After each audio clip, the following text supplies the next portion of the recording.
करने के लिए हेलीपैड से समाधि स्थल पर पहुंचने वाले हैं। आदरणीय नेताजी, आदरणीय अखिलेश जी इस करखा क्षेत्र के लाल ब्रजलाल की मूर्ति का अनावरण करने के लिए पहुंचने वाले हैं। उनके परिवारीजन समाधि स्थल पर मौजूद हैं और गौरवान्वित महसूस कर रहे हैं कि जो शहीद की प्रतिमा लगातार 15 वर्षों से अपने देवता सरीखे नेताओं की बाहट जो रही थी कि किस तरह से हमारे नेता हम तक पहुंचे और इस मूर्ति का अनावरण हो सके, आज वो सुनहरा पल हमारे और आपके बीच में आ चुका है। लेकिन साथियों, मुझे लगता है कि लगातार 15 वर्षों की आपकी तरफ शहीद ब्रजलाल की कुर्बानी, देश के प्रति देशभक्ति, एक करखे क्षेत्र का मान और सम्मान इसमें समाहित है। लेकिन वो लोग भी दोषी थे जिन लोगों ने इस क्षेत्र की लगातार रहनुमाई की और ये कहते थे कि करखा क्षेत्र हमारी जेब में हम रखकर घूमते हैं। ये करके क्षेत्र के बुजुर्गों ने, करके क्षेत्र के नौजवानों ने बड़ी तादाद में यहाँ आकर ये साबित कर दिया है कि यदि हमारा कोई रहनुमा है, हमारा कोई नेता है, तो उसका नाम केवल और केवल मुलायम सिंह यादव, अखिलेश यादव और प्रोफेसर राम गोपाल यादव और सांसद अक्षय यादव के अलावा हमारा कोई नेता नहीं है जो हमारे दुख सुख में घर परिवार की तरह हमारी मदद करते हैं। हम फिरोजाबाद लोकसभा के लोग इतने सौभाग्यशाली हैं कि वोट एक डालते हैं और पूरा समाजवादी पार्टी का नेतृत्व का जो असली मजा है वो समाजवादी पार्टी फिरोजाबाद के आम जनमानस को उनका एहसास मिलता है। और जो उत्तर प्रदेश की जो खजाने की कुंजी हमारे समाजवादी नेतृत्व के पास आती है, उस समय फिरोजाबाद लोकसभा के लिए जितना प्रोफेसर साहब, जितना आदरणीय अक्षय यादव चाहते हैं, वो पूरे के पूरे खजाने की कुंजी फिरोजाबाद लोकसभा के विकास में लगाने का काम किया जाता है। इसलिए शहीद ब्रजलाल की मूर्ति के अनावरण में निश्चित रूप से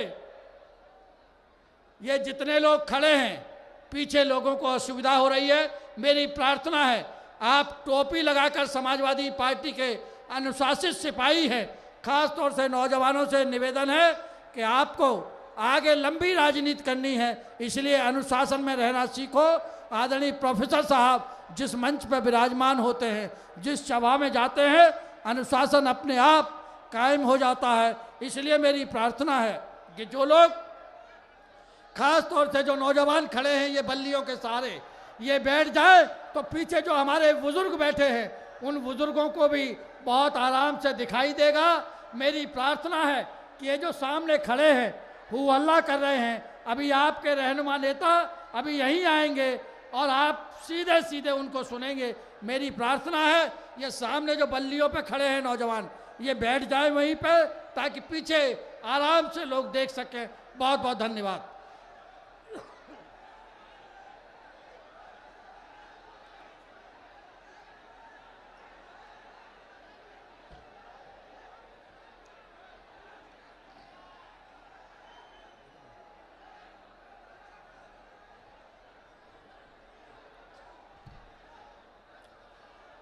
साथियों, मैं बता रहा था कि जब कारगिल के युद्ध की शुरुआत हुई उस समय आपके क्षेत्र का ये लाडला लाल ब्रजलाल एक गांव में अपनी टुकड़ी के साथ सूचना मिलने पर कि यहां आतंकवादी छिपे हैं, अपनी टुकड़ी के साथ पहुंचा। जो इनके अफसर थे उनको गोली लग गई। उसी समय ब्रजलाल ने उनको बचाने की कोशिश की और उनको बचाते बचाते आपके लाडले करखल के लाल के कान के ऊपर गोली लगी और वहीं गिर गए। आतंकवादियों ने सोचा कि ये दोनों मारे गए, इसलिए जल्दी से आतंकवादी उनके पास आ गए। उसी समय ब्रजलाल की आंख खुली और लगातार अपनी गन से गोलियां चला दी, जिससे 7 आतंकवादी ढेर हुए। और उसी वजह से आपके क्षेत्र के लाल को वीर चक्र की प्राप्ति हुई। वीर गति के साथ साथ वीर चक्र मिलना भारत की सेना में बहुत बड़ा सम्मान माना जाता है। मुझे लगता है प्रदेश में गिने चुने लोगों को वीर चक्र मिला होगा। ऐसा आपका करका क्षेत्र का लाल ब्रजलाल आपके बीच में शहादत करके चला गया, अमर हो गया। लेकिन उसकी पत्नी ने अपने संसाधनों से प्रतिमा स्थापित की, यह समाधि स्थल बनवाया। लेकिन यहाँ के नेताओं ने जब ब्रजलाल की पत्नी उनके पास गई तो बुरी तरह फटकार लगाई और ये कहा कि तुम्हारे पास जब 5 लाख रुपए हो जाए तो खर्चे के लिए हमें देना, तब हम आपके इस कार्यक्रम को करवाएंगे, तब नेताजी को बुलाएंगे। वो गरीबनी वीर नारी मन मसोच के रह गई, लगातार 15 वर्ष इंतजार करती रही। तो उस समय आदरणीय अक्षय यादव जी अभी 2 महीने पहले माननीय राष्ट्रीय अध्यक्ष जी और माननीय अखिलेश यादव जी शहीद ब्रजलाल की मूर्ति का अनावरण करने धीरे धीरे समाधि स्थल की तरफ जा रहे हैं। वीर नारी रूबी यादव, आदरणीय स्वर्गीय ब्रजलाल जी की बेटी प्रियंका यादव और तमाम परिवार के सदस्य समाधि स्थल पर आदरणीय अपने रहनुमा नेताओं का इंतजार कर रहे हैं। अब आदरणीय मुलायम सिंह यादव जी, आदरणीय अखिलेश यादव जी इस वीर भूमि पर आ चुके हैं और शहीद की प्रतिमा का अनावरण करने के लिए समाधि स्थल पर पहुंच चुके। क्षेत्र के लिए बड़े गौरव की बात है, आज दोनों बड़े नेता, दोनों पिता पुत्र हमारे बीच में एकत्रित होकर आए हैं, करखे की शान बढ़ाने आए हैं, करखे के लाल को नमन करने आए हैं। हमारे बीच में आदरणीय मुलायम सिंह यादव, आदरणीय अखिलेश यादव जी हमारे बीच में पहुंच चुके हैं, समाधि स्थल पर पहुंच चुके हैं और वहां पर शहीद ब्रजलाल की मूर्ति का अनावरण करेंगे। और माननीय अखिलेश यादव जी,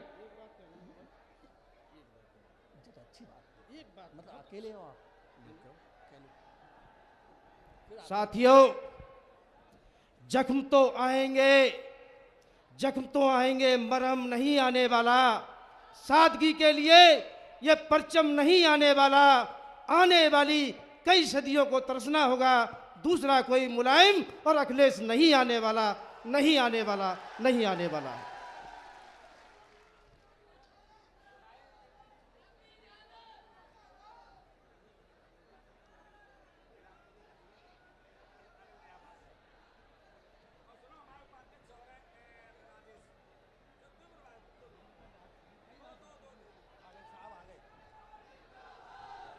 साथियों, समाजवादी पार्टी के हमारे रहनुमा, समाजवादी पार्टी के संस्थापक, परम आदरणीय परम श्रद्धेय माननीय नेताजी, समाजवादी पार्टी के राष्ट्रीय अध्यक्ष माननीय अखिलेश यादव जी शहीद ब्रजलाल की प्रतिमा का अनावरण करने पहुंच चुके हैं। हमारे बीच में बहुत गौरव की बात है कि लंबे अरसे के बाद शहीद ब्रजलाल की प्रतिमा का अनावरण करने के लिए आदरणीय अक्षय यादव जी की कहने पर, उनकी पत्नी रूबी यादव के बुलाने पर परम आदरणीय दोनों नेता हमारे बीच में आ चुके हैं। हम बहुत अपने आप को गौरवान्वित महसूस कर रहे हैं कि करखे की मिट्टी पर, करखे क्षेत्र के इस लाल को बहुत श्रद्धा के साथ आदरणीय नेताजी, आदरणीय अखिलेश यादव जी उनकी प्रतिमा का अनावरण कर रहे हैं। उनके परिवार के सारे सदस्य वहीं समाधि स्थल पर मौजूद हैं। मुझे लगता है कि ये क्षण बड़े लंबे अरसे के बाद आया है। मैंने कई बार इशारा किया कि जो यहाँ का क्षेत्रीय जो नेतृत्व था, उस क्षेत्रीय नेतृत्व ने कहीं ना कहीं नपुंसकता का परिचय दिया तथा दिवस के आंदोलन से लेकर और समाजवादी आंदोलन को बढ़ाने में, माननीय नेताजी को नेताजी बनाने में इस नसीरपुर और करका क्षेत्र के बुजुर्गों ने बहुत बड़ा नेताजी को सम्मान देने का काम किया है। आदरणीय अखिलेश यादव जी को प्यार और स्नेह देकर आदरणीय अक्षय यादव जी को पिछले लोकसभा के चुनाव में बड़े पैमाने पर एक तरफा वोटिंग कर लोकसभा में पहुंचाने का काम किया था। मुझे लगता है कि दोबारा वही गौरव का क्षण जब शहादत का समय था, उस समय इसी तरह से लाखों लोग वीर गति प्राप्त आदरणीय शहीद ब्रजलाल के पार्थिव शरीर को मुखाग्नि देने के समय यहाँ एकत्रित हुए थे। ये लगातार 18 साल के बाद पहला मौका है कि उनके परिवार के लोगों ने आदरणीय नेताजी, आदरणीय अखिलेश जी को रूबरू होते देखा है। अपने गौरव ब्रजलाल जी की प्रतिमा के अनावरण में पाकर मुझे लगता है कि हमसे, आपसे कई गुना ज़्यादा उनके परिवार के सदस्य गौरवान्वित महसूस कर रहे हैं। बड़े क्षेत्र की बात है, बड़े गर्व की बात है कि आदरणीय नेताजी, आदरणीय अखिलेश जी साथ साथ पिता पुत्र की जोड़ी, हमारे रहनुमा नेता हमारे बीच में साथ साथ पधारे हैं। अब शहीद ब्रजलाल की हमारे बीच में समाजवादी पार्टी के राष्ट्रीय महासचिव, इस क्षेत्र से 4 बार सांसद रहे आदरणीय रामजी लाल सुमन जी मौजूद हैं। मैं चाहूंगा कि आए आदरणीय सुमन जी हम लोगों को संबोधित करें। आदरणीय श्री रामजी लाल सुमन।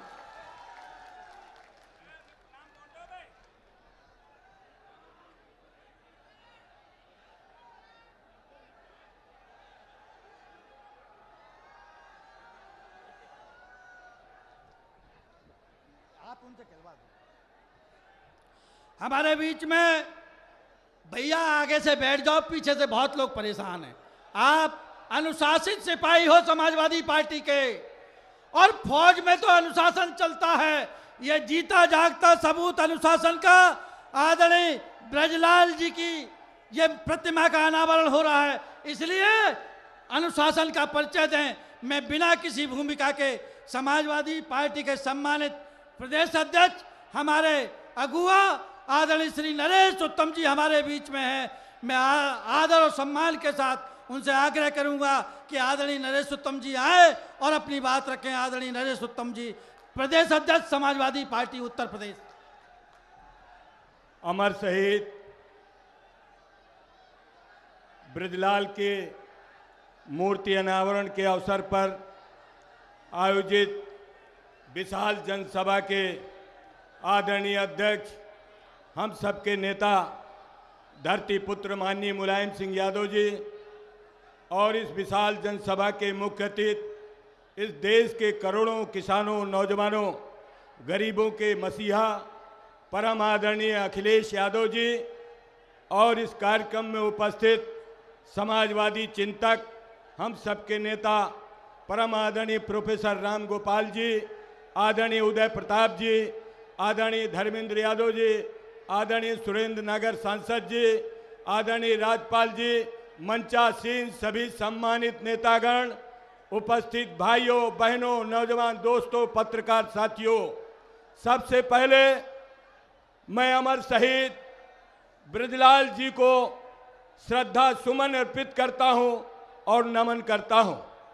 और मित्रों, मैं बधाई देना चाहता हूं अक्षय यादव सांसद जी को, जिन्होंने इस शहीद की याद में इतना बड़ा मेला उनके सम्मान में लगाया है। निश्चित रूप से अक्षय यादव और उनके सारे साथी बधाई के पात्र हैं। मित्रों, आज पूरे देश में समाजवादी पार्टी की तरफ निगाहें हैं। पूरे देश के लोग समाजवादी पार्टी की तरफ निगाह लगाए हैं कि हिंदुस्तान के गरीबों, किसानों, मजदूरों, नौजवानों की अगर कोई रहनुमाई कर सकता है तो वो माननीय अखिलेश यादव और समाजवादी पार्टी कर सकती है। और इसलिए साथियों, हम आपसे कहना चाहते हैं कि हिंदुस्तान से बर्बादी को बचाने के लिए, हिंदुस्तान से गरीबी को समाप्त करने के लिए, हिंदुस्तान से सामाजिक असमानता को समाप्त करने के लिए हिंदुस्तान से पूंजीवाद को समाप्त करने के लिए, हिंदुस्तान से आतंकवाद को समाप्त करने के लिए और हिंदुस्तान से फिरका परस्त ताकतों को समाप्त करने के लिए आप सारे लोग संगठित होकर समाजवादी पार्टी के नेता माननीय अखिलेश यादव के कंधे से कंधा मिलाकर हिंदुस्तान में समाजवादी आंदोलन को आगे बढ़ाइए, तब आपका आगे का भविष्य अच्छा होगा। हमारे बीच में नेता आपके बीच में आ रहे हैं, मैं नारा लगाऊंगा, धरती पुत्र मुलायम सिंह, धरती पुत्र मुलायम सिंह, धरती पुत्र मुलायम सिंह, धरती पुत्र मुलायम सिंह, धरती पुत्र मुलायम सिंह, धरती पुत्र मुलायम सिंह,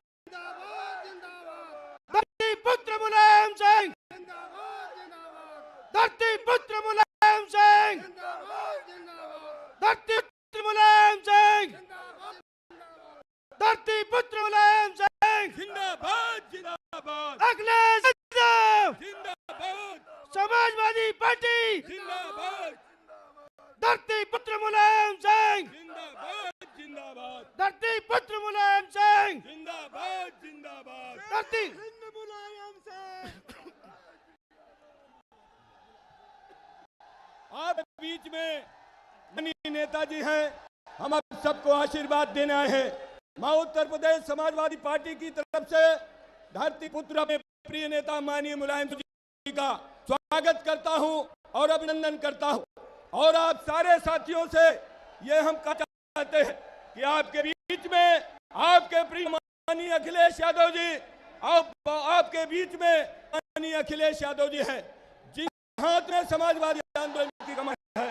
इसलिए साथियों, हम चाहते हैं कि माननीय अखिलेश यादव जी को मजबूत करने के लिए आज की बाजी लगा करके 2019 के चुनाव में समाजवादी पार्टी के प्रत्याशियों को पूरे प्रदेश आने का काम करना और हिंदुस्तान से फिरका परस्त को, हिंदुस्तान से पूंजीवाद को, हिंदुस्तान से साम्राज्यवाद को और हिंदुस्तान से आतंकवाद को समाप्त कर देना। इन शब्दों के साथ मैं आप सबका भी बहुत बहुत धन्यवाद करते हुए अपनी बात को विराम देता हूं। जय मुलायम, जय अखिलेश, जय जय जय जय जय अखिलेश, जय मुलायम, जय अखिलेश, जय मुलायम, जय अखिलेश, जय मुलायम, जय अखिलेश, जय मुलायम, जय अखिलेश, जय मुलायम, जय अखिलेश,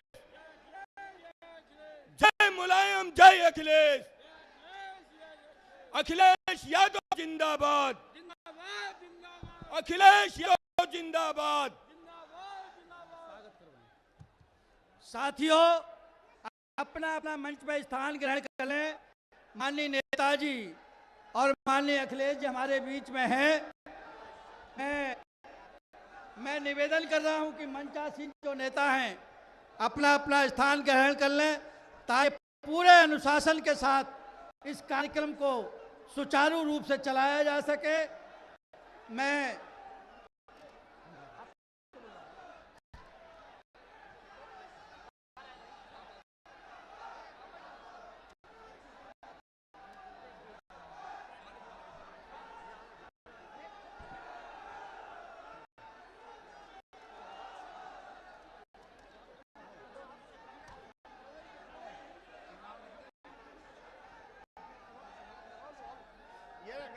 साथियों, फिरोजाबाद लोकसभा क्षेत्र के लोकप्रिय सांसद आपके महबूब नेता आदरणीय अक्षय यादव जी से आग्रह करूंगा कि माननीय समाजवादी पार्टी के जनक, समाजवादी पार्टी के गौरव माननीय नेताजी का सांसद अक्षय जी स्वागत करें। एक और दे दो ना।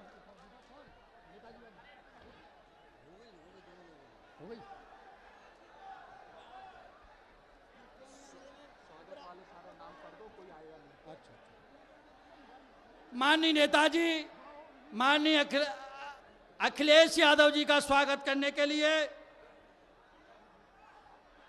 जिले के उपाध्यक्ष डॉक्टर विजय आर्या और सिरसागंज विधानसभा क्षेत्र के विधानसभा अध्यक्ष आदरणीय राजपूत जी स्वागत करें। माननीय नेताजी को चांदी की साइकिल देकर सुधीर यादव, टिंचू यादव एवं विक्की यादव से निवेदन है कि आए माननीय नेताजी को चांदी की साइकिल भेंट करें और एक फूलों की बड़ी माला लेकर हमारे साथी आए हैं।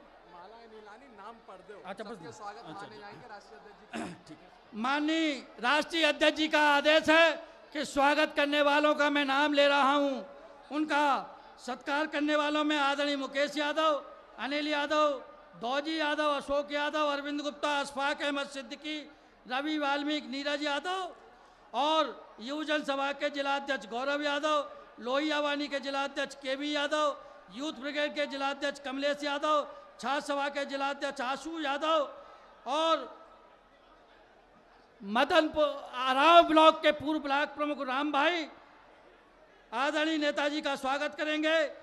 खालिद नसीर साहब, एहतसाम अली बाबर साहब, हेमंत यादव, डेविड यादव, आदरणीय आदर्श यादव धन्नू, योगेश गर्ग, नीरज यादव, कल्लू गुर्जर, राम मोहन यादव, राम प्रताप गुर्जर, राजू यादव, नीरू यादव, दिनेश यादव, नीरज यादव, दीपू यादव, सोनू बघेल, अंकित जैन, राजकुमार प्रधान ततारपुर, गुड्डा प्रधान हैबतपुर, राजपाल बाबा, सतीश शास्त्री जी, वीरवान प्रधान नगला छबरैया, अजय यादव, आज तमाम लोग आदरणीय राष्ट्रीय अध्यक्ष जी का अपनी भावनाओं से करखे की क्षेत्र में आपका हार्दिक वंदन और स्वागत करना चाहते हैं। राष्ट्रीय अध्यक्ष जी ने इन नामों के पढ़ने के साथ ही स्वागत स्वीकार कर लिया है।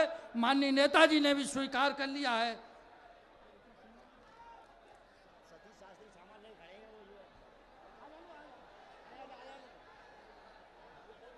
साथियों, हमारे बीच में वैसे दे दो।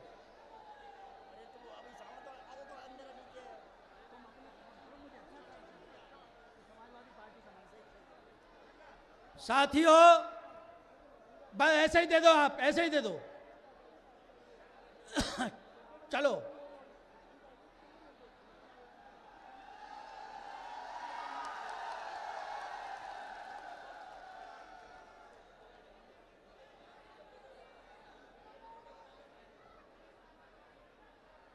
हमारे बीच में समाजवादी पार्टी के राष्ट्रीय महासचिव, इस क्षेत्र से 4 बार आपका प्रतिनिधित्व कर चुके पूर्व केंद्रीय मंत्री आदरणीय रामजीलाल सुमन जी मौजूद हैं। मैं उनसे आग्रह करूंगा कि आए और 1 मिनट में अपनी बात रखें। आदरणीय रामजीलाल सुमन जी।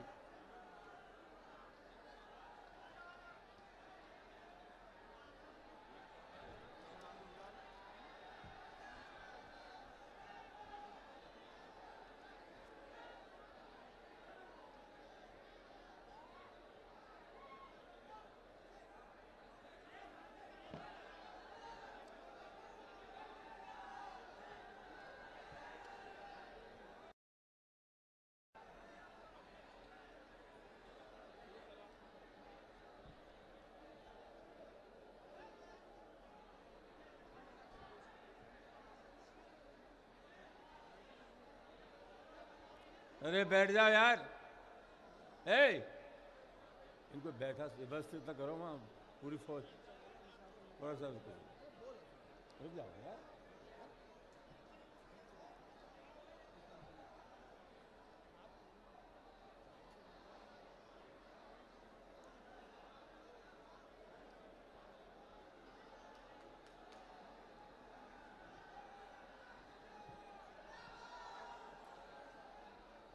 आदरणीय नेताजी,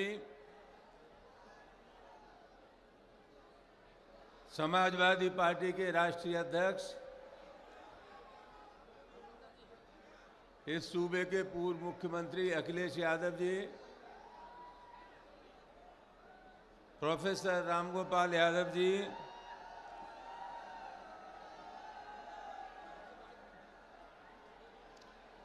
हिंदुस्तान के प्रख्यात कवि उदय प्रताप जी, बदायूं के सांसद भाई धर्मेंद्र यादव, राज्यसभा के सदस्य भाई नागर जी, समाजवादी पार्टी के सूबे के अध्यक्ष भाई नरेश उत्तम जी, राज्यपाल जी और इस सभा में उपस्थित सभी सम्मानित साथियों, मैं सबसे पहले इस सभा में जो लोग, अरे बात सुनोगे कि चिल्लाते रहोगे? बंद करो।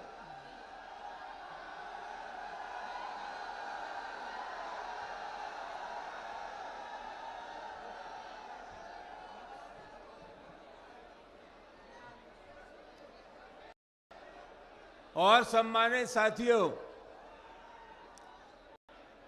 फिरोजाबाद के सांसद,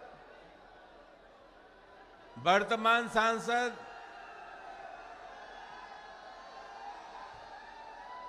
और होने वाले सांसद अक्षय यादव जी,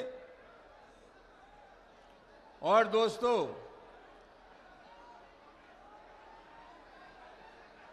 मैं सबसे पहले आप लोगों को धन्यवाद दूंगा कि आप लोग बड़ी संख्या में इस सभा में हाजिर हुए। अभी थोड़े दिनों बाद लोकसभा का चुनाव होगा। मुझे नहीं मालूम है क्या चर्चाएं होती हैं, लेकिन मैं दावे के साथ कह सकता हूं कि जितना काम फिरोजाबाद संसदीय क्षेत्र में हुआ है, उतना काम हिंदुस्तान के किसी भी संसदीय क्षेत्र में नहीं हुआ। मैं फिरोजाबाद क्षेत्र के मिजाज को जानता हूं। हम जब यहां से चुनाव लड़ते थे तो उस समय फिरोजाबाद इतना मजबूत क्षेत्र नहीं था। आज फिरोजाबाद क्षेत्र बहुत मजबूत क्षेत्र है और अक्षय यादव सिर्फ जीतेंगे नहीं, अक्षय यादव के खिलाफ जो चुनाव लड़ेंगे उस सब की जमानतें जब्त होंगी। ये निवेदन मैं आप लोगों से करना चाहता हूं।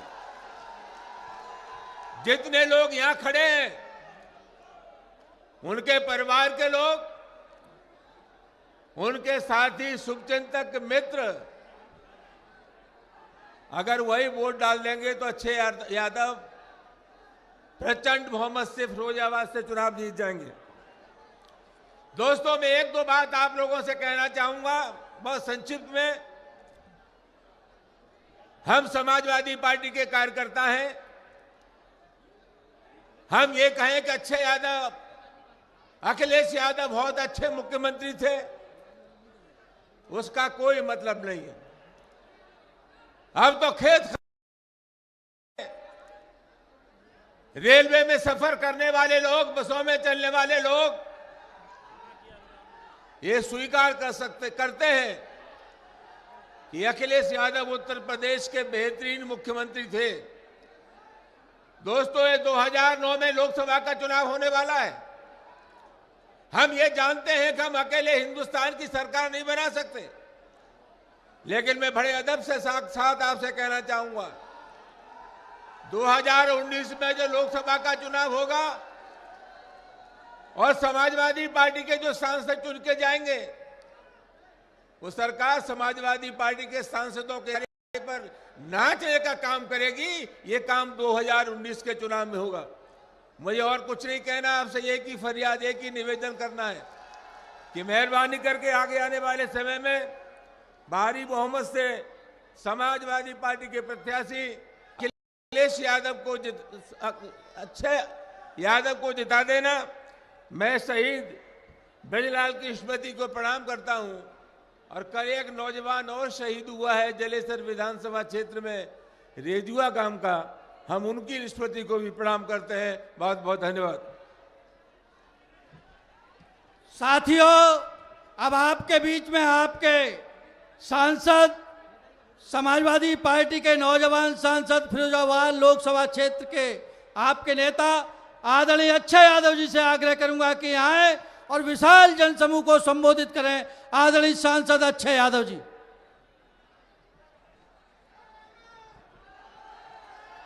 हम लोगों के जन्मदाता माननीय श्री मुलायम सिंह यादव नेताजी, समाजवादी पार्टी के राष्ट्रीय अध्यक्ष श्री अखिलेश यादव जी, प्रमुख महासचिव श्री राम गोपाल यादव जी, प्रदेश के अध्यक्ष नरेश उत्तम पटेल जी, रामजी लाल सुमन जी, मंच पे आए हुए समाजवादी पार्टी के बड़े बड़े नेतागण, यहाँ पर उपस्थित सभी साथियों, आज इस करखा के लिए बहुत महत्वपूर्ण दिन है। कारगिल के युद्ध में हमारे भाई श्री ब्रजलाल यादव जी की मृत्यु हो गई थी, वो शहीद हो गए थे। उनकी मूर्ति का अनावरण आज 18 साल बाद इस कर्म भूमि में, नेताजी की जो कर्म भूमि रही है, जहां से वो विधायक रहे हैं, वहां पर आज माननीय नेताजी ने और श्री अखिलेश यादव जी ने करा है। हम सब लोग उनका स्वागत करते हैं और माननीय नेताजी यहां आए हैं, श्री अखिलेश यादव जी यहां आए हैं, अपने घर में आए हैं, करखे में आए हैं और आशीर्वाद भी देकर जा रहे हैं। आने वाला जो चुनाव होने वाला है 2019 का, वो बहुत महत्वपूर्ण चुनाव है। उस चुनाव में ये जो धोखेबाज सरकार है प्रदेश और केंद्र में बीजेपी के, उसको उखाड़ फेंकने का काम करना है। मैं ज्यादा समय ना लेते हुए अपनी बात को विराम करूंगा और बहुत बहुत धन्यवाद दूंगा माननीय नेताजी को और श्री अखिलेश यादव जी को। उन्होंने अपना कीमती समय निकाला और इस जो जनता है फिरोजाबाद की, इसको भी बहुत बहुत धन्यवाद दूंगा कि आप सब लोग माननीय नेताजी को देखने और सुनने के लिए आए। बहुत बहुत धन्यवाद। जय समाजवाद। साथियों, इस करखा क्षेत्र की बलिदानी मिट्टी में बहुत लंबे अरसे के बाद पिता पुत्र की जोड़ी, हमारे रहनुमा, हमारे नेता, हमारे सर्वस्व आदरणीय मुलायम सिंह यादव जी हमारे बीच में हैं। मैं आदरणीय नेताजी से करबद्ध प्रार्थना करूंगा कि अपने परिवार के नौजवानों को संबोधित करने का काम करें। आदरणीय श्री मुलायम सिंह यादव, संस्थापक समाजवादी पार्टी, आदरणीय नेताजी।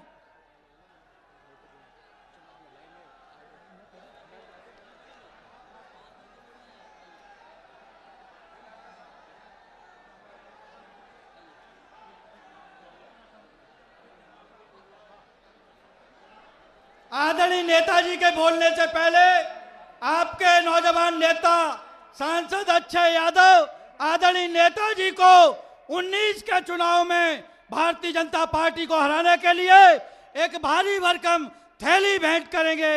आदरणीय नेताजी को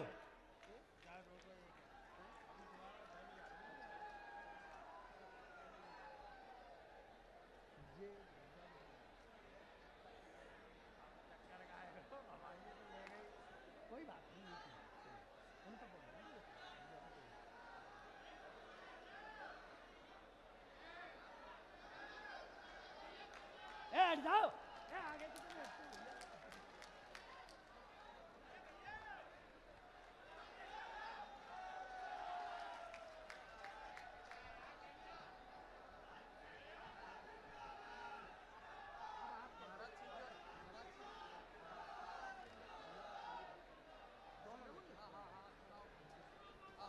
अब इसके बाद हमारे नेता महाराज सिंह धनगर जी और अभिनंदन भाई माननीय राष्ट्रीय अध्यक्ष जी को चुनाव के लिए कुछ थैली भेंट करेंगे।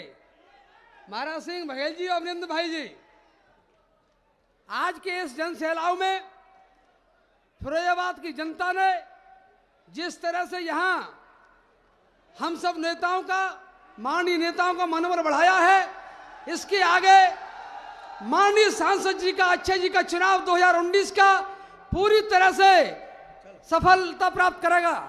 अक्षय यादव, अखिलेश यादव, माननीय मुलायम सिंह यादव, माननीय प्रोफेसर साहब, माननीय नेताजी से आग्रह है कि आप अपने परिवार के बुजुर्गों को, नौजवानों को और बहनें बड़ी संख्या में आई हैं, उनको संबोधित करने का कष्ट करें। आदरणीय परम श्रद्धेय नेताजी।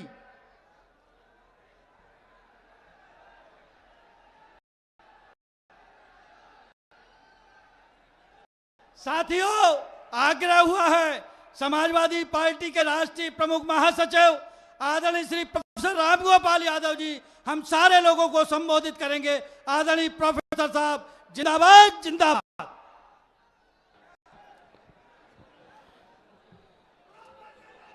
माननीय समाजवादी पार्टी के संस्थापक और संरक्षक माननीय मुलायम सिंह यादव जी, पार्टी के राष्ट्रीय अध्यक्ष श्री अखिलेश यादव जी,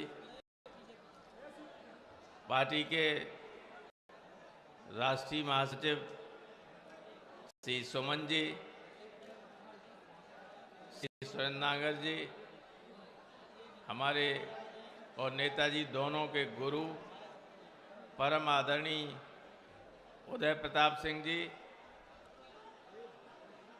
पार्टी के राष्ट्रीय अध्यक्ष श्री अखिलेश जी, यहाँ के सांसद अक्षय जी, सांसद धर्मेंद्र जी, पार्टी के प्रदेश अध्यक्ष नरेश उत्तम जी और यहाँ उपस्थित बहुत बड़े पैमाने पर हमारे नेता और ये विशाल जनसमूह जो यहाँ से लेके एक्सप्रेस वे पर भी खड़ा हुआ है तथा शेखवाबाद से जाम के कारण आ नहीं पा रहा है। मैं सबसे पहले तो शहीद ब्रजलाल जी को नमन करता हूँ, जिन्होंने देश खातिर अपनी जान की कुर्बानी दी और इस क्षेत्र का, इस जिले का और प्रदेश का नाम रोशन किया। मैं इस अवसर पर अपने नेता माननीय मुलायम सिंह जी को धन्यवाद देना चाहता हूं कि उनकी वजह से ही सारे देश के सैनिक परिवारीजन उनके प्रति कृतज्ञ हैं कि उनके रक्षा मंत्री रहते हुए ही ये व्यवस्था हुई कि सैनिकों के शव उनके घर तक आ सकें, वरना पहले बेल्ट भेज दी जाती थी या कैप भेज दी जाती थी, इसके अलावा और कुछ नहीं। ये रक्षा मंत्री रहते हुए ये जो अद्वितीय काम किया है, अनुकरणीय काम किया है, मैं जहाँ जाता हूँ सैनिक परिवार कहते हैं कि हम लोग मुलायम सिंह जी को के ऋणी हैं और मुलायम सिंह जी जैसा रक्षा मंत्री कभी इस देश में न हुआ न होगा। आज इस क्षेत्र में इस मूर्ति अनावरण के अवसर पर आप लोग जितने बड़ी तादाद में आए और वाहनों की अनुपलब्धता के कारण जो आ सकते थे, आना चाहते थे, वे नहीं आ पाए। हालांकि कल ही मुझसे लोगों ने कहा था कि ये जगह छोटी पड़ जाएगी, लेकिन अब बड़े पैमाने पर ये भीड़ यहाँ है। मैं आप सबको नमन करता हूँ, इसलिए क्योंकि जब पिछले 14 के चुनाव में इस देश में मोदी की आंधी चल रही थी और सहारनपुर से लेके लगातार जीत होती चली आ रही थी, तो ये आपका फिरोजाबाद जनपद ही था जिसने उस आंधी का मुंह मोड़ दिया था और यहाँ से लेके मैनपुरी, कन्नौज, बदायूं, इन सारी सीटों पर आपने समाजवादी पार्टी को विजयी बनाया था। आप सब धन्यवाद के पात्र। ये कोई मामूली बात नहीं थी। उन विषम परिस्थितियों में भी आपने यहाँ से समाजवादी पार्टी को जिताया, साइकिल की रफ्तार को बनाए रखा। इसके लिए समाजवादी पार्टी, यहाँ के सांसद और मैं स्वयं आप सबका बहुत आभारी हूँ, हृदय से आभार व्यक्त करता हूँ। जो हो सकता था यहाँ के सांसद ने कोशिश की विकास कराने के लिए। 19 के बाद एक बार फिर वक्त आने वाला है जो नहीं हो सके हैं काम, वे भी काम हो जाएंगे, इस बात का मैं आपको आश्वासन देता हूं। बहुत देर से आप आए हुए हैं। मैं आपके और नेताजी के बीच में, आपके और अखिलेश जी के बीच में कोई व्यवधान नहीं बनना चाहता। सिर्फ आपको धन्यवाद देता हूं कि आपने बड़े पैमाने पर आकर शहीद ब्रजलाल को श्रद्धांजलि दी, इस कार्यक्रम को सफल बनाया। बहुत बहुत धन्यवाद। साथियों, अब हमारे बीच में हम सबके प्रेरणा स्रोत, हम सबके अरमान, समाजवादी पार्टी के संस्थापक संरक्षक माननीय नेताजी से आग्रह है कि हम सबको दिशा निर्देश देने की कृपा करें। परम आदरणीय, परम स्नेही, परम श्रद्धेय माननीय नेताजी।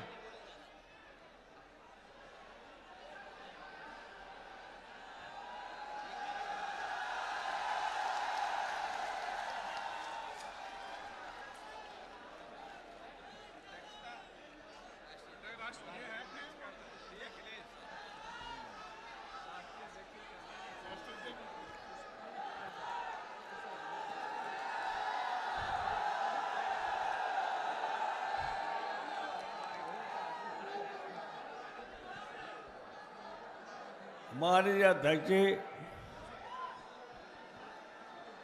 और सभी सम्मानित नेतागण, भाइयों बहनों नौजवानों, आज बहुत दिनों के बाद इस इलाके में मैं भाषण दे रहा हूँ। ये बहुत खुशी की बात है। वैसे आपके इस इलाके में मैंने बहुत सभाएं की हैं। आपको याद होगा कोई गांव या कस्बा नहीं बचा जहाँ मैंने सभा न की हो। आपकी लंबे समय से कई तरह के व्यस्तता के कारण हैं, उस पर हम नहीं जाना चाहते हैं। लेकिन आज मुझे खुशी है, सभाएं हमने भी की हैं, लेकिन आज जितनी बड़ी सभा थी, इतनी सभाएं आज कोई बड़ी नहीं हुई। इसलिए हमारे नेताओं को समझना चाहिए, आकर इतनी भीड़ आपकी सभा में क्यों है, ये सोचना चाहिए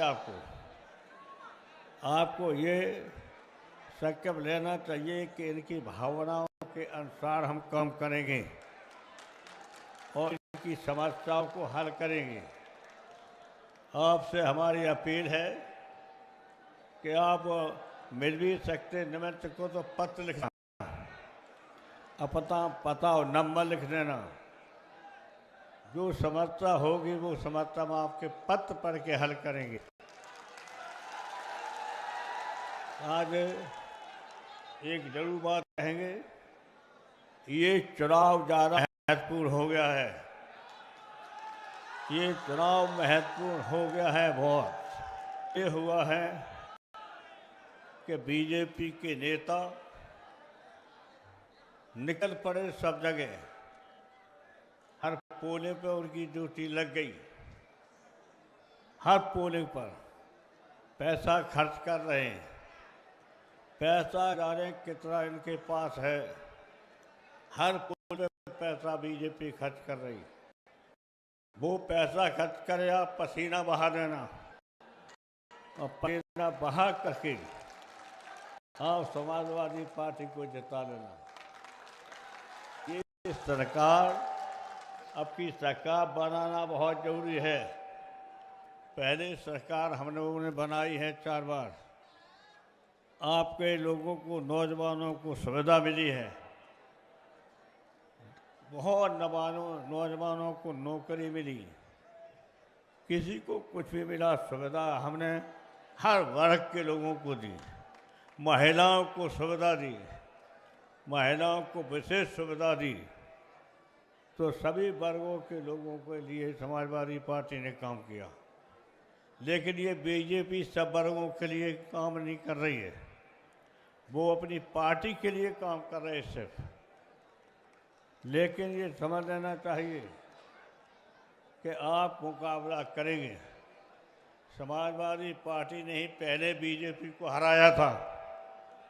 समाजवादी पार्टी ने 50 साल से लगातार राज कांग्रेस पार्टी कर रही थी और कांग्रेस पार्टी को भी बहुत बुरी तरह हराया, और यहाँ तक हराया समाजवादियों ने कि कांग्रेस खत्म सी हो गई।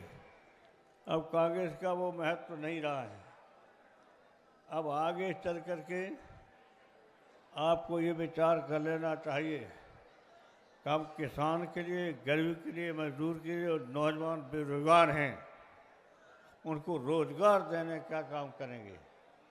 और ये वायदा करते हैं कि अगर समाजवादी पार्टी की सरकार बनेगी तो जो नौजवान बेरोजगार हैं, चाहे पढ़े लिखे हैं चाहे अनपढ़ हैं, महिलाओं जो उपेक्षित हैं, उन महिलाओं को पहले हमने नौकरी दी थी और उनके लिए अनुदान भी दिया था, बुला बुला के अलग से पैसा भी दिया था।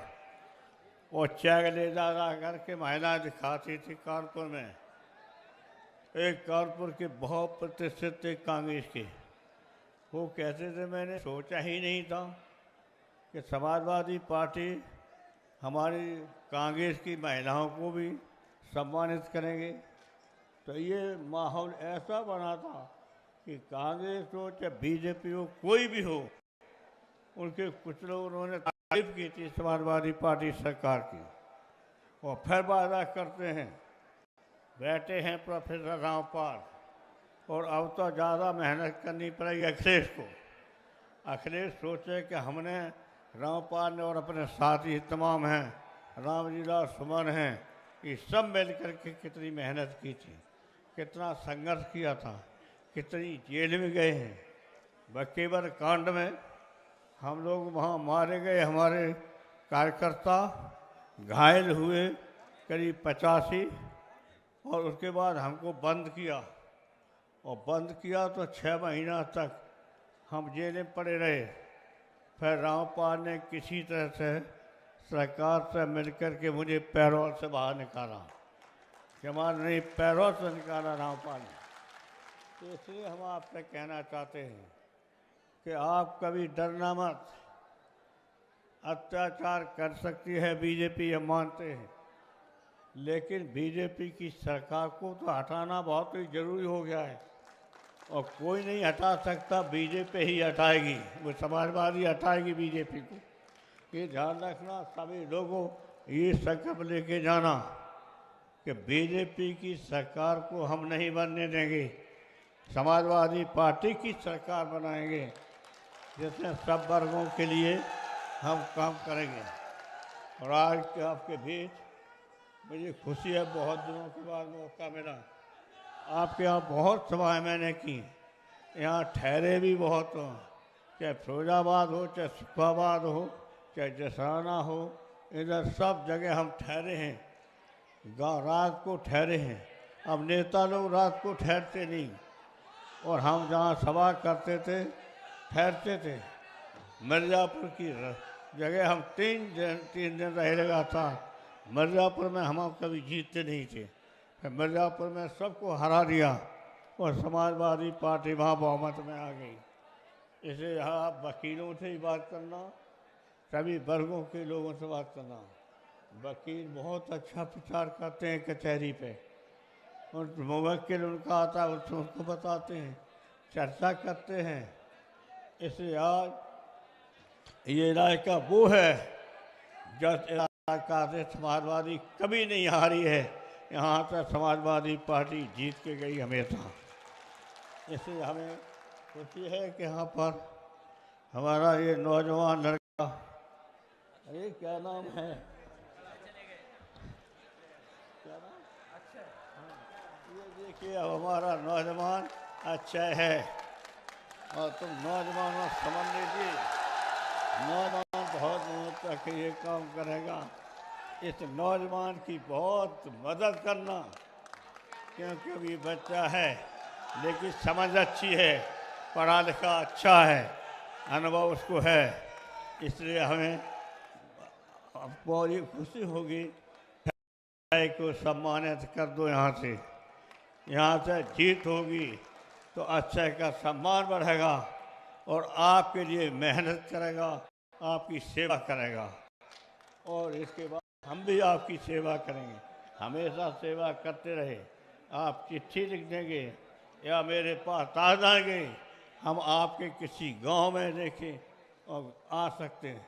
आपको पता है कि हम यहाँ के गांव जो शुक्रवार के बाद है और गांव में है और गांव में रात में हम ठहरे थे, इसलिए हम तो गांव में ठहर जाते थे। वही आदत आज समाजवादियों को करनी पड़ेगी। अगर रात को ठहर जाते हैं तो वहाँ सब तरह की बातें मिल जाती हैं, तो उनको हल निकालते हैं, विचार करने का मौका मिलता है। लेकिन आज जो विशाल सभा है, इतनी सभा कभी बड़ी नहीं हुई, हमारी भी नहीं हुई। इससे इतना ज़्यादा हमें खुशी की बात क्या होगी कि आज आम जनता सड़कों से लेकर देखो कहाँ कहाँ खड़े हैं, कहाँ कहाँ ऊपर खड़े हैं, चारों तरफ हम देख कर के आए हैं। इतनी भीड़ यहाँ पर कभी नहीं हुई है जितनी भीड़ आपकी हुई है। तो ये भीड़ का संदेश केवल यही नहीं जाएगा, ये भीड़ का संदेश मध्य प्रदेश और बिहार तक जाएगा, पश्चिम में हरियाणा तक जाएगा और उत्तर प्रदेश से तो पूरा चला जाएगा। अब उत्तर प्रदेश में जहाँ भी हम लोग जाएंगे बड़ी सभा करी होगी, सोचेंगे इतनी बड़ी सभा हो गई। इसलिए आपको बहुत बहुत धन्यवाद, आपको आशीर्वाद, आपका स्वागत। और हम यही कोशिश करेंगे कि आपकी जो उम्मीदें हैं, जो आप चाहते हो, वो उसी के अनुसार हम समाजवादी पार्टी के नाम करेंगे। बहुत बहुत धन्यवाद। आदरणीय पूर्व प्राचार्य समाजवादी पार्टी के पूर्व जिलाध्यक्ष रहे, बाद में कतिपय कारणों से दूसरे दल में चले गए थे। आज श्री हरिशंकर यादव जी पूरे दल बल के साथ, अपने सैकड़ों साथियों के साथ समाजवादी पार्टी का दामन थामकर माननीय नेताजी से, माननीय अखिलेश जी से आशीर्वाद प्राप्त कर रहे हैं। हम समाजवादी पार्टी के एक एक कार्यकर्ता की ओर से आदरणीय हरिशंकर जी का स्वागत करते हैं, सम्मान करते हैं। अब बिना किसी भूमिका के लाखों करोड़ों नौजवानों के मसीहा, बेरोजगार नौजवानों के सहारे आदरणीय समाजवादी पार्टी के राष्ट्रीय अध्यक्ष माननीय अखिलेश यादव जी से आग्रह कर रहा हूं कि आए इस करके के क्षेत्र के नौजवानों को संबोधित करें। आदरणीय अखिलेश यादव।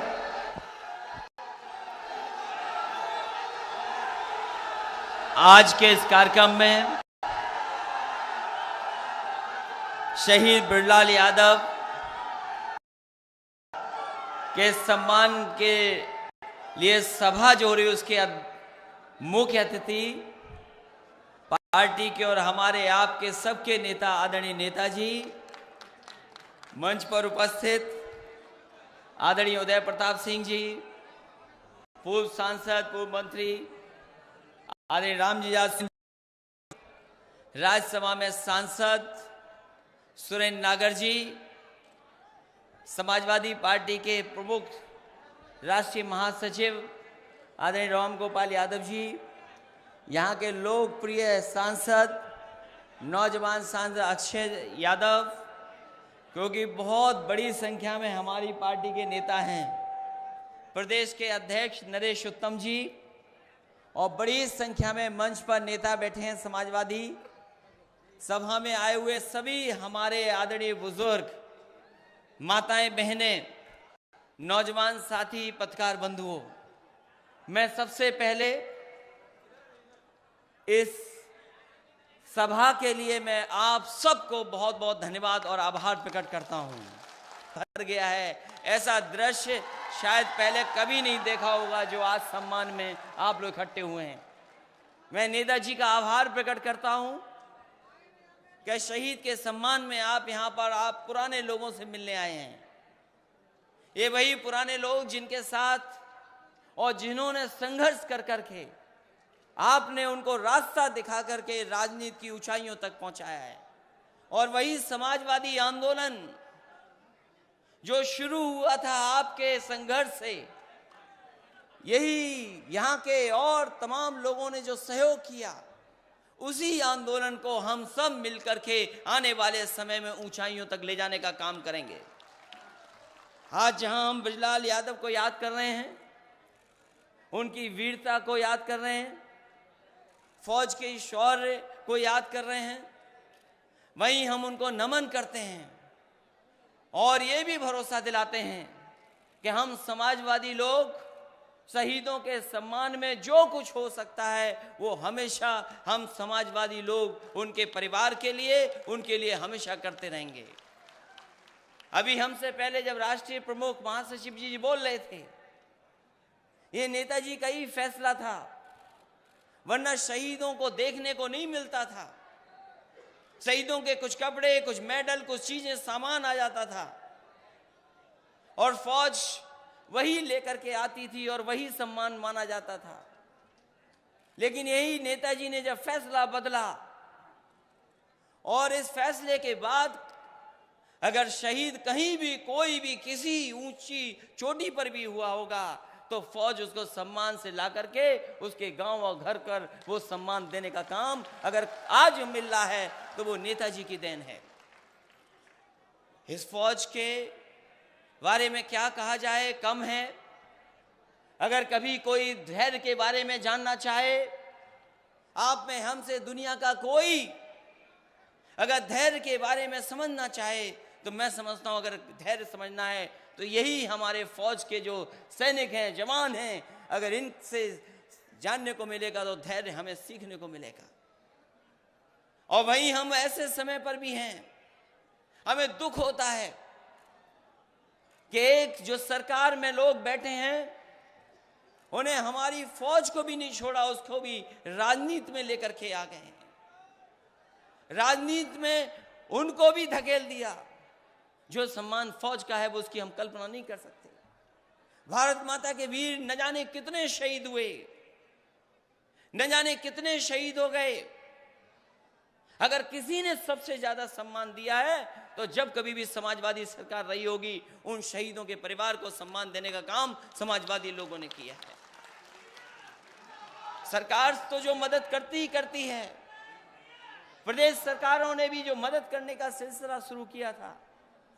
नेताजी ने ही फैसला लिया था कि हम सरकार की तरफ से मदद करेंगे और उस समय से लगातार जब जब समाजवादी सरकार बनी है, हम समाजवादी लोगों ने उनके परिवार को मदद करने का काम किया है।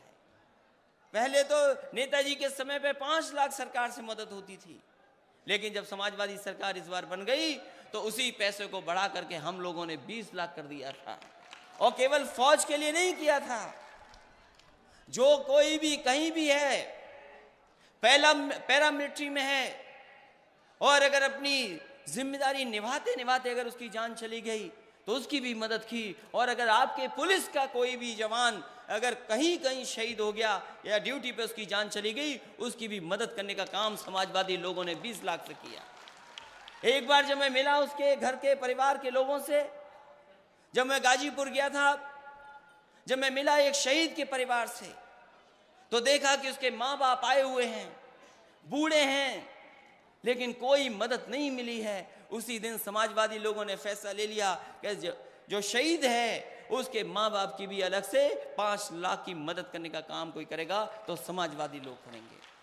आज शहीद हो रहे हैं वही लोग जिन्होंने फौज को, शहीदों को राजनीति में धकेला है। उनके पिछले 4.5 साल में 350 जवान शहीद हुए हैं सीमा पर। आज उसकी बहस नहीं कर रहे हैं, 350 शहीद हुए हैं। अगर बहस किसी बात की कर रहे हैं तो वो हिंदू मुस्लिम मंदिर और मस्जिद की बहस में धकेल रहे हैं। अगर उनकी आन वान शान की अगर चिंता थी, उनका सम्मान अगर वापस आना था, तो वही काम करना था जो चुनाव में आपने कहा था कि अगर एक भारत के जवान की जान गई तो हम 10-10 सर लेकर के आएंगे। वो कहां चले गए, वो भाषण, वो बातें कहां चली गई? एक तरफ जहां हमारा आपका जो पैसा था बैंकों में जमा कर लिया, जो सुविधाएं हमारे फौज के लोगों को मिल जानी चाहिए थी, और अगर आज दिल्ली में आज पता करें, वन रैंक वन पेंशन को लेकर के हमारे बहुत सारे सेना के लोगों ने आंदोलन किया और लगातार धरने पे रहे, लेकिन इस सरकार ने उनकी सुनी नहीं। न वन रैंक वन पेंशन के बारे में कोई बड़ा फैसला लिया, और जो महंगाई भी बढ़ाई, जो फैसला भी लिया, वो फैसला क्या लिया उन्होंने कि हम एक बुलेट ट्रेन चलाएंगे, हीरे के व्यापार को कैसे बेहतर कर दें, अहमदाबाद से लेकर के मुंबई को बुलेट ट्रेन चलाएंगे। बजट कम कर दिया, बजट कम कर दिया रक्षा विभाग का, और जो पैसा आया भी तो उसको बुलेट ट्रेन चलाने की बात कही। लेकिन मैं कहना चाहता हूं, आज फिरोजाबाद में इतने लोग जब एक शहीद को सम्मान देने आए हैं कि आज हमारे देश को बुलेट ट्रेन की जरूरत नहीं है, अगर जवानों को ब्लड प्रूफ जैकेट मिल जाए तो हमारे जवानों की ज्यादा जान बच जाएगी।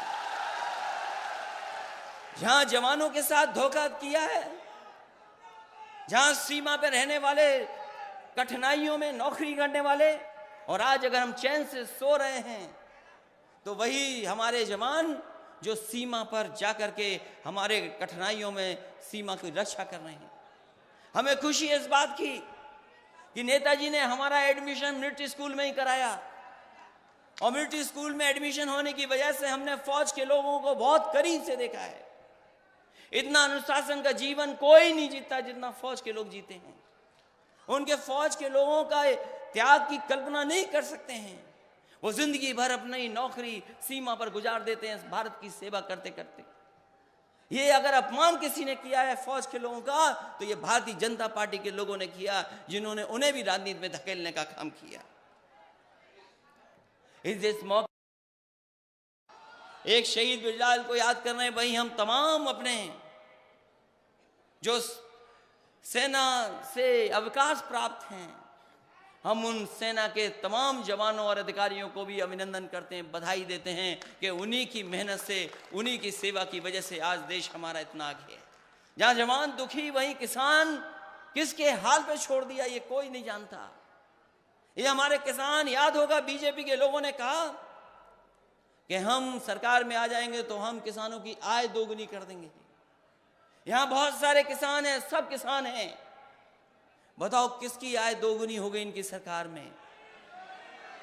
ये आलू की बेल्ट है, यही आलू की बेल्ट है, आगरा के किनारे से लेकर के और गंगा के किनारे कन्नौज और कानपुर देहात तक यही आलू की बेल्ट है। हमें आलू पैदा करने वाले किसान बताएं उनकी आय कितनी हो गई। वो कीमत जो उनको मिलनी चाहिए थी नहीं मिली। और याद कीजिए सरकार में क्या कहा था उन्होंने कि हम अलग से पैकेज देंगे आलू किसानों को, लेकिन पैकेज नहीं मिला। पिछली बार जब आलू के किसान दुखी था, हमारे कन्नौज के किसान निकल गए और निकल पड़े यहां से कि हम किसान सब मिलकर के आलू की कीमत लेंगे सरकार से। उस समय कोहरे का समय था, और जब कोहरे में निकले वो कन्नौज से लखनऊ में गए तो लखनऊ में वो भूल गए कि कहां है मुख्यमंत्री का घर।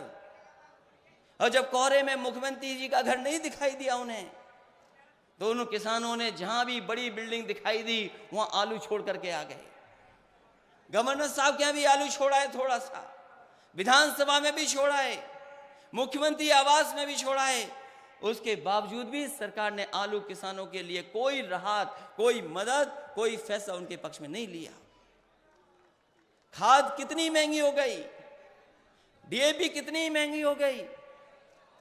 जो सिलेंडर बांटे थे बीजेपी वालों ने गांव गांव, उज्ज्वला वाले, न सिलेंडर दोबारा भराए गए, न चूल्हों से दोबारा कोई खाना बन पाया है। और कोई खाना बनाओ तो बताओ उस पर दोबारा। जो कांग्रेस ने महंगाई बढ़ाई थी 300 रुपए तक, उसको बीजेपी 1000 तक लेकर के पहुंचाने का काम किया है। डीजल पेट्रोल महंगा कर दिया। इन नौजवानों का भविष्य क्या है? ये बीजेपी के लोग बताएं कि नौजवानों का भविष्य क्या है। ये देश के प्रधानमंत्री दुनिया के तमाम देश घूम रहे हैं। अमेरिका घुमाए, इंग्लैंड घुमाए, फ्रांस घुमाए, जर्मनी घुमाए, दुनिया के कम देश बचे होंगे जहां नहीं गए होंगे, लेकिन जो तरह का हाल वहां किसानों का है, अपने किसानों के बारे में नहीं सोचते।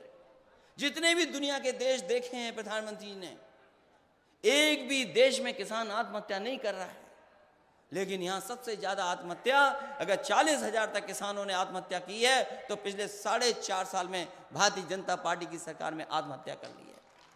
नौजवानों को नौकरी नहीं, रोजगार नहीं, और नौकरी की कोई कल्पना भी नहीं कर सकता आप, क्योंकि जिस रास्ते पर देश धकेल दिया है उस रास्ते में नौकरी नहीं निकल सकती है। इसलिए हम आपसे कहना चाहते हैं, इस देश में नौजवान साथियों तभी नौकरी संभव है जब ये देश में बड़े काम हों, अगर बड़े फैसले लिए जाएंगे तब नौकरी रोजगार के अवसर पैदा होंगे। इसीलिए समाजवादी लोगों ने अपनी सरकार में बड़े बड़े फैसले लिए। अगर सड़क बनानी पड़ी तो बड़ी सड़क बनाई, छोटी सड़क नहीं बनाई। हाँ, समाजवादी ने जहां बड़ी सड़क, ये देखते हैं आप, ये वही इलाका है, हमने भी घूमा इस इलाके को। इस इलाके में कोई आना नहीं चाहता था पहले, इधर आने के लिए, प्रचार के लिए पूरा दिन लगाना पड़ता था कि अगर उधर जाना है और अपने इलाके में जाना है तो पूरा दिन खाली रखना, वरना पूरा इलाका नहीं घूम पाओगे, ऐसी हालत थी। उस समय कहां कैसे पहुंचते थे। मुझे याद है कि उरावर में जब मैं आया था, वहां का एक बहुत गरीब परिवार, निषाद परिवार का ठेला लगाया था। उसने मुझे चंदे में 10 रुपए दिए थे, और उसी 10 रुपए के आशीर्वाद की वजह से उस समय ऐतिहासिक जीत अगर किसी ने दिलाई थी तो यहीं के लोगों ने दिला दी थी। और फिर अब एक्सप्रेसवे जब से बन गया है, ये एक्सप्रेसवे कोई छोटा मोटा एक्सप्रेसवे नहीं है, ये एक ऐसा एक्सप्रेसवे है जो देश के लिए उदाहरण बना है। देश के लिए उदाहरण है ये सड़क। और इस सड़क के किनारे हम मंडियां बना रहे थे। मैनपुरी में मंडी जितनी बनी उतनी छूट गई, आगे भी मंडी बन जाती। कन्नौज में जितनी मंडी बनी छूट गई। यहां भी बहुत बड़ा हम एक हब बना रहे थे, लेकिन सब काम छोड़ दिए, क्योंकि समाजवादियों ने की थी इसलिए छोड़ दिए उन्होंने काम। यही सड़क है जो तरक्की का रास्ता बनेगी। और जो लोग चले होंगे सड़क पर वो जानते होंगे कि ये सड़क ऐसी है, जितना एक्सीलेटर दबाना चाहो उतना दबा लो, इसमें कहीं रफ्तार आपको कम करने की जरूरत नहीं है।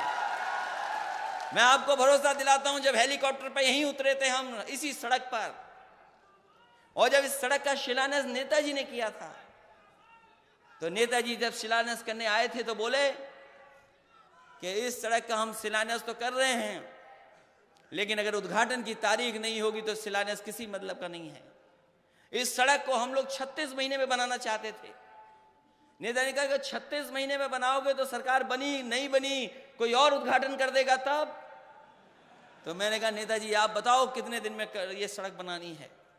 नेताजी ने कहा कि 24 महीने में सड़क बन जानी चाहिए। और याद होगा सड़क की शुरुआत भी यहीं से की थी, बनना शुरू हुआ था यहाँ पर, और नेताजी ने कहा 24 महीने, और हम समाजवादी लोगों ने इसमें 21 महीने में सड़क बना करके तैयार कर दी। और जब उद्घाटन किया था, और जब उद्घाटन हुआ था इस सड़क का, तो नेताजी ने जब उद्घाटन किया था तो देश के सबसे बेहतरीन एयरक्राफ्ट, चाहे वो मिराज हो, सुकोई हो, इसी सड़क पर उतर करके इस सड़क का उद्घाटन करने का काम समाजवादियों ने किया था। हम तो कहते हैं बीजेपी वालों, कोई सड़क दिखा दो, अगर इससे शानदार सड़क बनाई हो तो बता दो, और देश में कहीं बनाई हो तो बता दो। कम से कम ये गौरव किसी का है तो हम समाजवादियों का है, साइकिल चलाने वालों का है कि ऐसी ऐतिहासिक सड़क बनाई है। लोग हमें गांव में रहने वाले लोगों को कंप्यूटर से डराते थे, कहते थे कंप्यूटर गांव वाले नहीं चला सकते, लेकिन समाजवादी लोगों ने गांव-गांव कंप्यूटर बांट करके, जिस समय समाजवादियों ने कंप्यूटर बांटे थे 18 लाख नौजवानों को लैपटॉप दे करके उनको आगे बढ़ने का मौका दिया था। और जो लैपटॉप बांटे हैं वो अगर किसी गांव में किसी नौजवान के पास होंगे तो नौजवान तो सीखा ही होगा, उसके परिवार में और सदस्य रहेंगे, भाई बहन, उन्होंने भी सीखा होगा। परिवार के लोगों ने हो सकता है गाना सुना हो, फिल्म देखी हो, लेकिन एक भी लैपटॉप अभी तक खराब नहीं हुआ। ऐसा समाजवादियों ने लैपटॉप बांट के दिखाया था। हम लोगों ने पेंशन भी दे दी थी, पेंशन 500 रुपया। वो इसलिए दी थी कि ने चाहती थी समाजवादी पार्टी की हमारी गरीब माताएं बहनें इनको पहनने के कपड़े हो जाएं। कई परिवार हैं, गरीब हैं ऐसे जिनके पास पहनने के कपड़े नहीं हैं, बच्चों को खाने पीने का इंतजाम नहीं है। इसलिए समाजवादी लोगों ने समाजवादी पेंशन 500 रुपए देना शुरू कर दिया था। और जब पेंशन दी तो बड़े पैमाने पर महिलाओं को पेंशन 500 रुपया मिलने लगी थी। ये पेंशन भी इन्होंने बंद कर दी जो आए सरकार वाले नए लोग। हम आपको भरोसा दिलाते हैं आने वाले समय में जब भी समाजवादी सरकार बनेगी तो अब 500 पेंशन से काम नहीं चलेगा। हम समाजवादी लोग 2-2 हजार रुपए गरीब माताओं बहनों को पेंशन देने का काम करेंगे। हमारे ये काम है। समाजवादियों के काम तब नहीं बोले, लेकिन काम अब बोल रहे हैं क्योंकि बाबा जी कुछ कर नहीं रहे हैं इसलिए। और अपने मुख्यमंत्री बहुत अच्छे हैं, यही मुख्यमंत्री बने रहे, कोई दूसरा ना बने। अगर ये मुख्यमंत्री रहेंगे तभी तो हम 300 जीतेंगे, वरना जीतेंगे कैसे? सोचो कभी किसी मुख्यमंत्री की भाषा हो सकती है? सदन में कहा, मुख्यमंत्री ने कहा कि ठोक दो, और देखो ठोकने का क्या असर हुआ। लखनऊ में किसको ठोक दिया और देखो बुलंदशहर में किसको ठोक दिया। ये भाषा किसकी है? ये भाषा भारतीय जनता पार्टी के लोगों की है। और मैं आपको कहना चाहता हूं बड़ी जिम्मेदारी के साथ, आप बिल्कुल मत घबराओ। ये तमाम लोग हैं, धर्म भी नहीं जानते हैं। हमें बेवजह डर लगता था, ये ज्यादा हमें धर्म को जानते हैं। लेकिन जिस तरीके से देखा उनको, हमें बताओ ये धर्म सिखाने वाले लोग नवरात्र के समय पर बूंदी का लड्डू खा रहे थे। बताओ कौन खाता है नवरात्र के समय पर बूंदी का लड्डू? और फिर यही मुख्यमंत्री कहते हैं कि बंदर बहुत आ गए हैं, और अगर बंदर भगाने हैं तो हनुमान चालीसा पढ़ दो, बंदर अपने आप भाग जाएंगे। सोचो कितने अच्छे मुख्यमंत्री मिले हम लोगों को। इसलिए जाने नहीं चाहिए ये रहेंगे तभी तो समाजवादी लोग जीतेंगे, वरना कैसे मौका मिलेगा समाजवादियों का। लेकिन एक बात मैं कहना चाहता हूं, समाजवादी आंदोलन बहुत आगे बढ़ा है। समाजवादी आंदोलन बहुत आगे बढ़ करके आया है। समाजवादियों का आंदोलन इस ऊंचाई पर पहुंचा है कि आज कोई मुकाबला नहीं कर सकता आपके उससे। चाहे वो एम्बुलेंस जो 108 चली थी, बताओ कोई मुकाबला कर सकता हो 108 एम्बुलेंस का? तो बताए हमें कोई। और फिर पुलिस के लिए भी एक व्यवस्था कर दी थी 100 नंबर वाली। हम चाहते थे कि ये थाने की दादागिरी खत्म हो, ये जो ऊपर वाली दादागिरी खत्म हो, हमारे 100 नंबर वाले लोग को न्याय दिला दें। लेकिन 100 नंबर को भी खराब कर दिया। बताओ, जो बीमारी थी थाने वाली वही बीमारी लगा दी 100 नंबर में। ये सुविधा किसने दी? ये सुविधा हमने गरीबों को दी थी, किसान के लिए दी थी। क्योंकि गरीब और किसान का झगड़ा कहीं भी हो जाता है। मेड़ पे खड़ा है, पानी को लेके झगड़ा हो गया, गांव में पानी निकालने का झगड़ा हो गया, घूरा डालने पे झगड़ा हो गया, गोबर इधर से उधर करने में झगड़ा हो गया, तो कहां भागते वो जाके थाने में। इसलिए मैंने कहा कि 100 नंबर मिलाओ और फोन कर दो कि हमारे साथ अन्याय हो रहा है, पुलिस आपके पास आएगी और मदद करने का काम करेगी। ये इंतजाम समाजवादियों ने किया था। और मैं कहता हूं कोई समाजवादी हो, इसमें कोई पुलिस के लोगों को बुरा नहीं लगना चाहिए। आप अकेले में पूछना कि बोलो 100 नंबर कैसा है, तो कहेंगे बहुत अच्छा है 100 नंबर। लेकिन 100 नंबर भी बेकार कर दिया। जो थाने की बीमारी 100 नंबर में आ गई। और पुलिस भर्ती भी आसान की। ये बीजेपी के लोग रोकते रहे पुलिस भर्ती ना हो पाए, और समाजवादी लोगों ने आसान पुलिस भर्ती करके दिखाया। मैं नहीं कहा था कि अगर हमें भर्ती करनी है तो आसान भर्ती करके रखेंगे हम। और इसीलिए समाजवादी सरकार ने फैसला लिया कि 10वां 12वां पास करके आओ और दौड़ के दिखा दो, जो आगे होगा वो अपने आप पुलिस में भर्ती हो जाएगा। और 32,000 हमने भर्ती करके दिखाए। बताओ, 32,000 भर्ती करके दिखा दिए। और मैं नौजवानों को कहना चाहता हूं, नौजवान साथियों मैं कहना चाहता हूं, अगर हम रफ्तार पसंद करते हैं, सड़क रफ्तार की बनाते हैं, तो इसलिए बनाते हैं कि काम जल्दी हो, लोग घर जल्दी पहुंच जाएं। हम समाजवादियों को जब भी मौका मिलेगा, चाहे उत्तर प्रदेश में चाहे दिल्ली में, पुलिस की भर्ती उसी तरीके से होगी, जवानों की भर्ती उसी तरीके से होगी जितनी उत्तर प्रदेश में हम लोगों ने करके दिखाई है। अभी तो उत्तर प्रदेश में 32,000 किए थे। उत्तर प्रदेश में 32,000 कोई उंगली नहीं उठा सकता, उससे 32,000 जो भर्ती किए और 70,000 कुल मिलाकर के भर्ती करा के दिखा दिया। ये किसी ने किया था तो समाजवादियों ने किया था। आज भर्ती का होने में न जाने कितना समय लगता था। इसलिए नौकरी जरूरी है, रोजगार जरूरी है, इसलिए आसान तरीका निकालने का काम हम समाजवादी लोग करेंगे। चाहे लखनऊ में चाहे दिल्ली में हम समाजवादियों को मौका मिलेगा तो उसी तरीके से व्यवस्था करेंगे। इसलिए बहुत सारी बातें हो सकती हैं। मैं आप सबसे अपील करना चाहता हूं, निवेदन भी करना चाहता हूं, ये फिरोजाबाद समाजवादियों का गढ़ है। समाजवादियों का सबसे बड़े सम्मान की जगह कोई है तो फिरोजाबाद लोकसभा क्षेत्र है।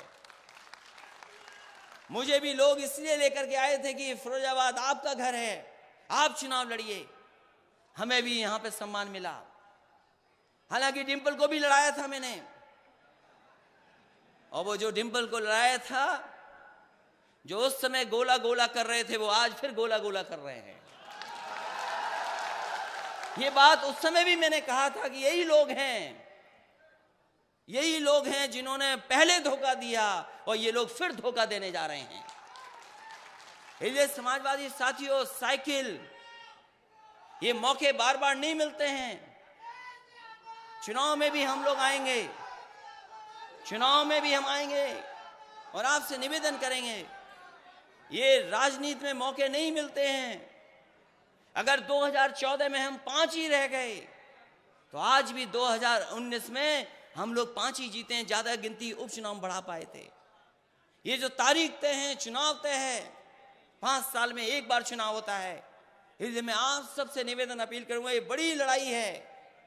ये हमारी आपकी लड़ाई नहीं है, ये देश की लड़ाई है। और देश की लड़ाई में मुझे उम्मीद है कि फिरोजाबाद के लोग एक एक खड़े होकर के इस देश की लड़ाई में हमारी मदद करने का काम करेंगे। क्योंकि ये मौका चूक जाओगे तो फिर कब मौका मिलेगा आपको। अगर 2019 में हम समाजवादी लोग पीछे रह गए, अगर 2019 में पीछे रह गए तो कब मौका मिलेगा हमें। 2024 में मिलेगा। पता नहीं कितनी हमारी आपकी उम्र हो जाए, हम लोग मिलेंगे जरूर, लेकिन जो मिलना चाहता है आपको वो हम लोग नहीं दिला पाएंगे। इसलिए 19 अगर छूटा तो 24 में मौका मिलेगा। और आने वाले समय में जो 22 है वो तो अपने आप हम लोग ले लेंगे, उसके लिए हमें चिंता नहीं है समाजवादियों को। इसलिए 19 नहीं चूकना है। देश की लड़ाई यही होगी, देश की लड़ाई यही होगी। और बीजेपी से ज्यादा शातिर कोई नहीं है। बताओ बीजेपी क्या नहीं कर दे। आप याद कीजिए, आपको हमको सब गरीबों को बहका दिया कि 15 लाख रुपए अकाउंट में आएंगे। बताओ किसी के अकाउंट में आए हो 15 लाख तो बता दो हमें। इन्होंने कहा कि हम 2 करोड़ नौकरी दे देंगे नौजवानों को हर साल। बताओ नौजवानों कहां नौकरी दी इन्होंने आपको 2 करोड़।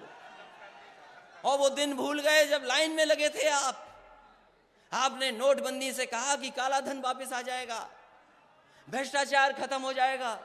उस समय भी मैंने कहा कि भ्रष्टाचार रुपए से नहीं होता, ये रुपया काला सफेद नहीं होता, हमारा आपका लेन देन काला सफेद होता है। और बीजेपी के लोगों ने कहा कि रुपया काला सफेद भ्रष्टाचार होता है।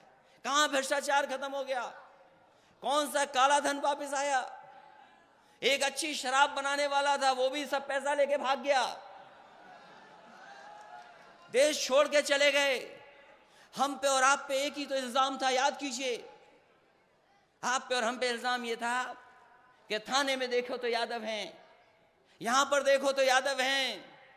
अगर यादव का रिश्तेदार है तो हम जानना चाहते हैं जो पैसा लेकर के भागे हैं वो किसके रिश्तेदार है जो भाग गए हैं। तो ये 3-4 नाम तो आप जानते हो जो पैसा लेके चले गए। लेकिन अगर सही तरीके से जानकारी करोगे तो भारत के 40,000 जो उद्योगपति थे, जो अच्छा पैसा था जिनके पास, वो 40,000 से ज्यादा भारत छोड़ करके चले गए। ऐसा हमारा दुर्भाग्य कि हमारा पैसा बैंकों का पैसा, उसको लेकर के बाहर चले गए। वही पैसा हमारे देश में लग जाता तो शायद हमारी खुशहाली आ जाती, और अगर वही पैसा देश के जवानों को मिल जाता तो आज 1 रैंक 1 पेंशन वाले शायद वहां पर धरना नहीं दे रहे होते दिल्ली में। इसे चुनाव को मत भूलना।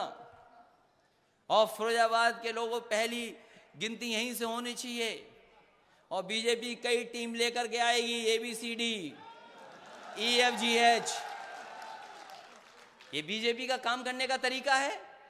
वो लड़ाई कराते हैं तो आधी आधी कराते हैं, बीच का चक्कर नहीं रखते वो लोग, बीजेपी के लोग। जहां कराएंगे लड़ाई आधी आधी कर देंगे। इसलिए बहुत सावधानी से, समझदारी से बहुत काम हुआ है फिरोजाबाद में। इतना काम अगर अक्षय पीछे नहीं रहते तो शायद इतना काम संभव नहीं था फिरोजाबाद में, लेकिन काम हुए हैं, बहुत काम हुए, बड़े काम भी हुए, छोटे काम भी हुए।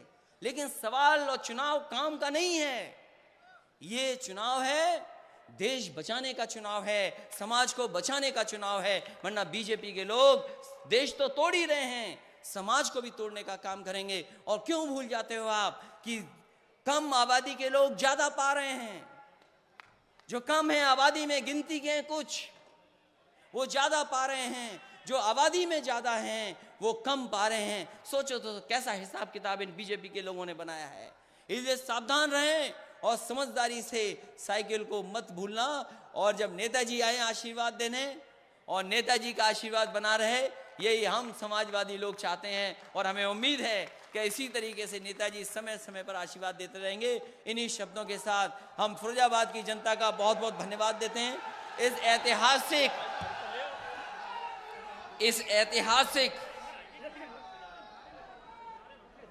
इस ऐतिहासिक सभा के लिए आपको बहुत बधाई।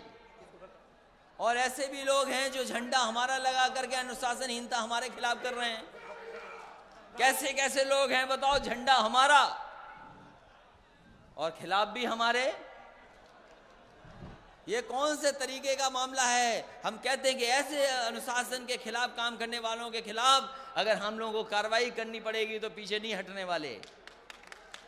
वहीं हम आपको भरोसा दिलाते हैं कि कारगिल शहीद बृजलाल, और आपको याद होगा जो सबसे बड़ा अवार्ड है फौज का, जो योगेंद्र यादव को मिला था कारगिल की लड़ाई में, उसको भी अगर किसी ने सम्मान सबसे बड़ा प्रदेश का दिया था तो समाजवादी लोगों ने योगेंद्र यादव को यश भारती देकर के सम्मान देने का काम किया था।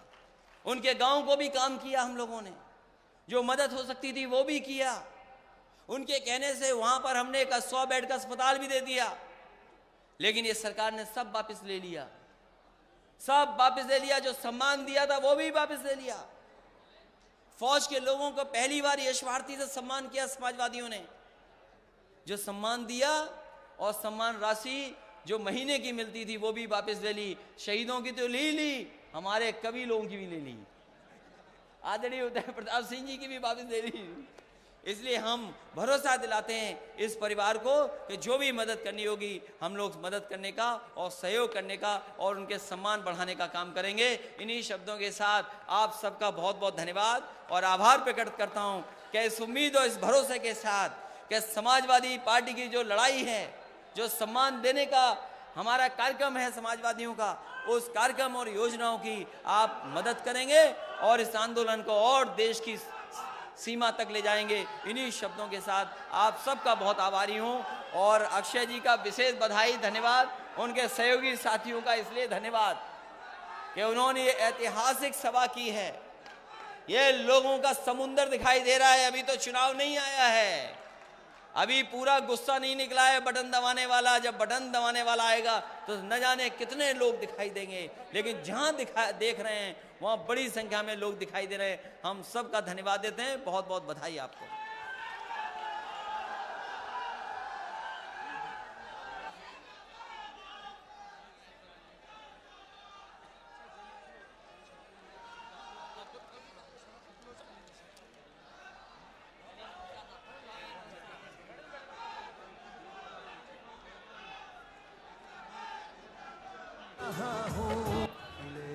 यादव बोल रहा हूँ, यूपी मेरा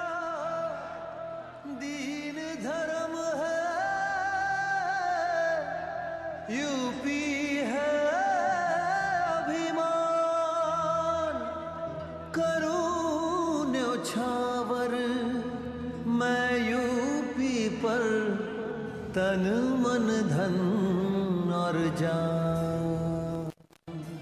युवा शक्ति के युवा खून में सपने सच्चे घोल रहा हूँ।